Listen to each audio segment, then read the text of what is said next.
Oh, Keira Knightley is in trouble for not knowing there was a boycott on the upcoming Harry Potter audiobooks.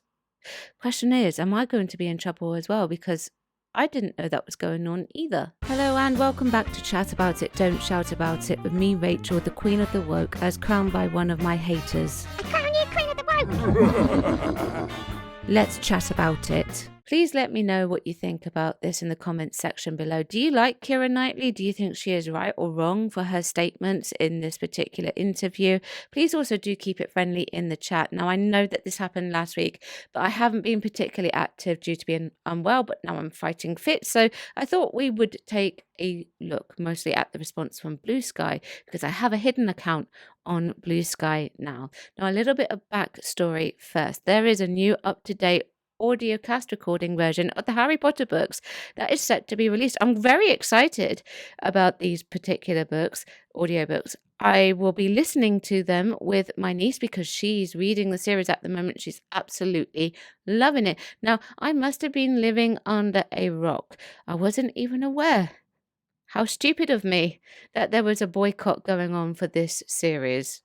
And apparently nor did Keira Knightley. Now, Keira did an interview with The Decider, and she was asked about her role in the Harry Potter audiobook series, audio cast recordings.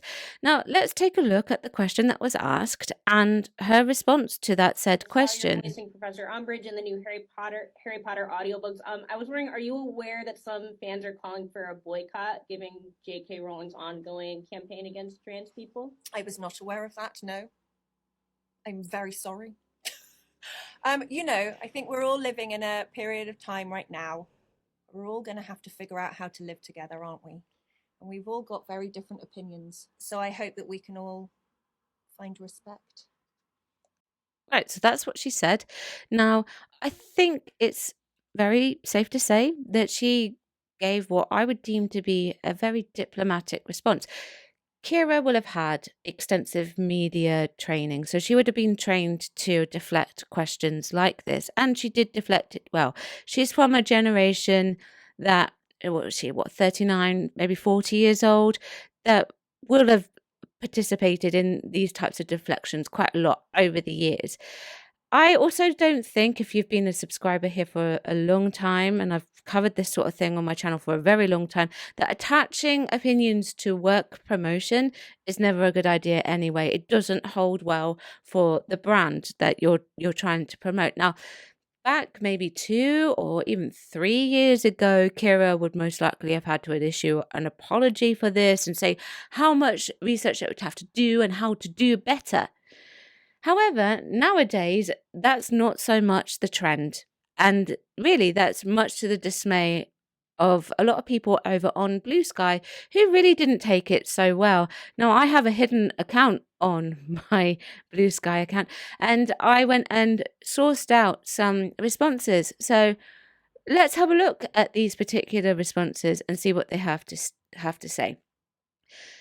Lila Lestrange, which is a character in the Fantastic Beasts series, says, Keira Knightley being a T-phobe absolutely tracks for me. I don't know. Dead skull, dead skull, dead skull.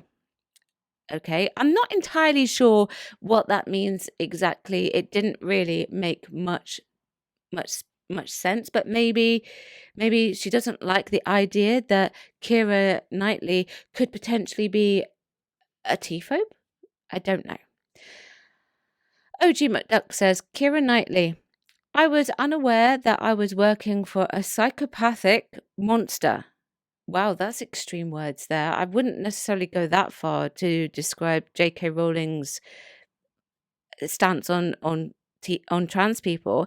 Also, Keira Knightley, now that I'm aware, I don't care. How very Melania Trump of her. Well, it's not a case of that she doesn't care. It's probably a case of she knows that that could be a detrimental thing to say.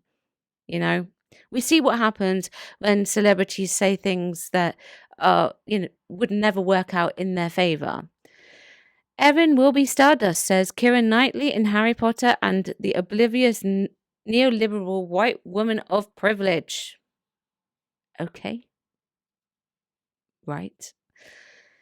Lady Emily says, the thing that gets me about actors responding like this whenever they're asking about J.K. Rowling is that they always say we need to learn to agree to disagree, as if trans people are the ones leading the campaign, when we're just trying to live our lives while JKR posts about trans hate 24/7. Now, I think J.K. Rowling does goad a little bit nowadays, 5 years on after everything that's happened.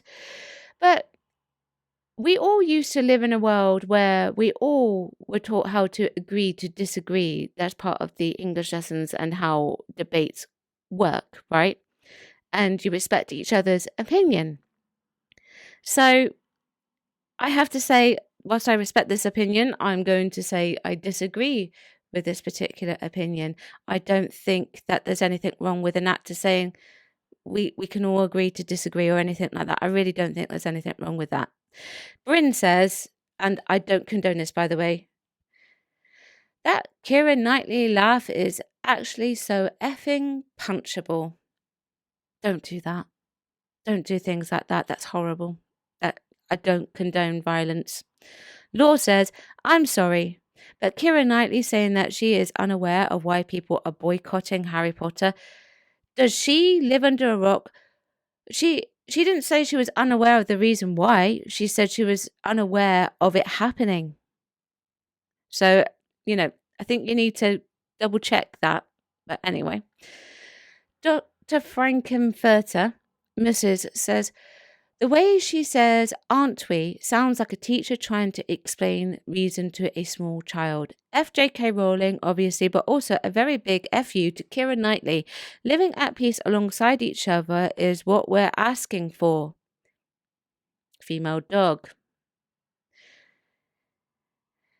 Amiable Bowel Syndrome says, Keira Knightley hopes we can all find some respect, and she demonstrated that herself. She doesn't know where or how to find any respect for herself or others by acting pithy, obtuse, and sarcastically unaware before giving a non-answer to a question she knew was coming. Well, we don't know whether she knew it was coming or not, but she knew how to deflect it. And that doesn't mean to say she's acting pithy or obtuse or sarcastic. Was the laugh needed? I don't know. Maybe she felt uncomfortable. Maybe that's why she laughed that way. You don't know what she was thinking when she was asked that question. Lona says, now that she's been made aware of the issues, Keira Knightley will be respecting trans people by pulling out of this J.K. Rowling venture, right? Nah, she just expects people should respect her decision to sign up for this T-phobic SH1T show and not criticize her. Get in the effing bin, lady. Listen, anyone is open to criticism, and I think Keira is more than well aware of that, having worked in the acting industry for such a long time, where she is probably open to some of the harshest reviews. And believe me, they can be extremely harsh. And I'm pretty sure that Keira knows about the issue. She just chose to not comment on it with a promotion for something that she was doing. And I think that was a wise move. Now, Marcy says this. There is no universe that exists where a star like Keira Knightley doesn't have a team of people vetting the job she takes. None. My guess, she was told this is a huge payday and a boycott from trans folks wouldn't hurt her bottom line. F her. Okay, now Marcy, I hate to break it to you, but that's not how it works in the entertainment industry. For the most part, Keira is likely to be doing the vetting herself. Her agent's role is to submit her for work or forward any work offers to her that come her way, and that is it. She can ask people for advice should she wish to, but the decision in this day and age will lie with her. It's not golden era Hollywood anymore, where they're signed into multiple contracts. I think that Kira's response was absolutely fine. I think that the boycott for the audio books isn't going to work. I think the project that may suffer is perhaps the TV show that's going to be coming out from both sides for more than one reason in this case. Of course, though, actors may really start to suffer should Tilly Norwood become a reality and maybe replace someone like Sydney Sweeney, for example. Now, you can find out more by checking out that particular video and what I mean by that. That's what I think, though, about Keira Knightley. Let me know what you think. Chat about it, don't shout about it. Thanks for watching. I will see you soon. Bye-bye. Thank you for watching today. Don't forget you can join me on my other platforms as well. I've got YouTube, Rumble, Spotify, X, TikTok, Instagram, Locals, Substack, and I also have a Discord. Everything is linked below.